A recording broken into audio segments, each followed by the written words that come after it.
BookTube, what's up? I am talking today, as you can see in the title, about how to decide what to read next.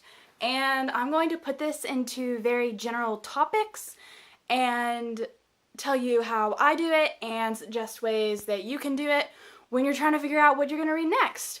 Let me know in the comments below if you read multiple books at a time or if you just read one book at a time. That's always a fun book lovers discussion. And then we're going to talk about how to decide when you finish a book which one you're going to read next. So let's get to it. First up is rereading versus reading something you've never read before. So an example of that for me would be rereading The Witch of Blackbird Pond or reading Harry Potter and the Goblet of Fire, which my mother read aloud to me, but that I want to read for myself.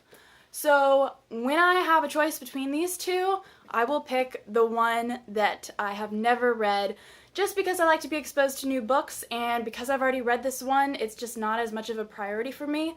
If you like to reread, that's great. I'm not a big rereader, but I only reread select books or books that I'm especially in the mood for because there's so many good things on this planet to read.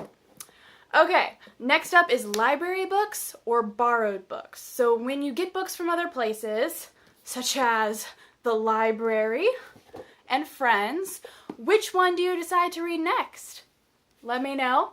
But I choose the library book because it has a hard and fast due date, and I want to be a good library patron. I want to be a good friend too, but I know that this has to be back at a certain time, and I know that it'll be more of a pain to check it out again. This, I know that I can read and then give back whenever it's convenient for me, and most of my friends are fine with me doing that.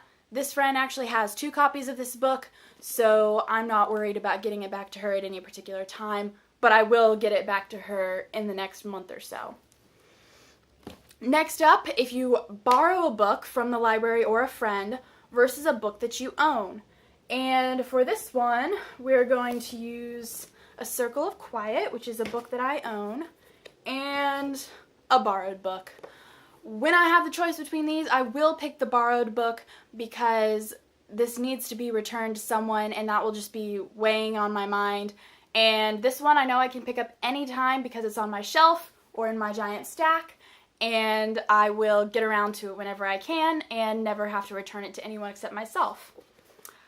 Next, we have books that have deadlines. So this includes library books, but books like this that I'm reviewing.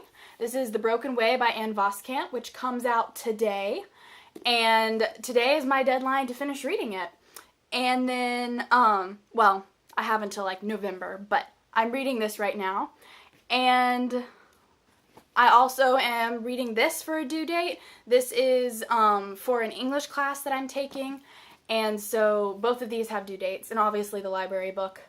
I am reading A Circle of Quiet right now, but it does not have a due date, and so when I'm given the choice on an afternoon to read this one or these, I will choose these because the deadlines are quickly approaching for me to read them and either turn in a discussion board or to write a review for them.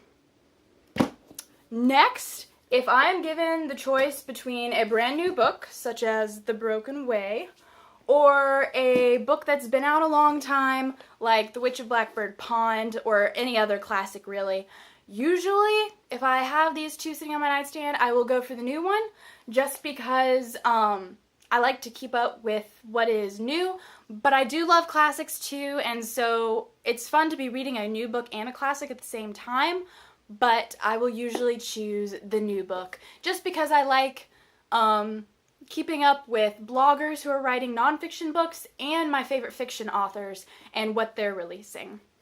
So that's all I got for today. I'm wearing my The Book Was Better shirt, so remember, the book was better, and I'll see y'all next time.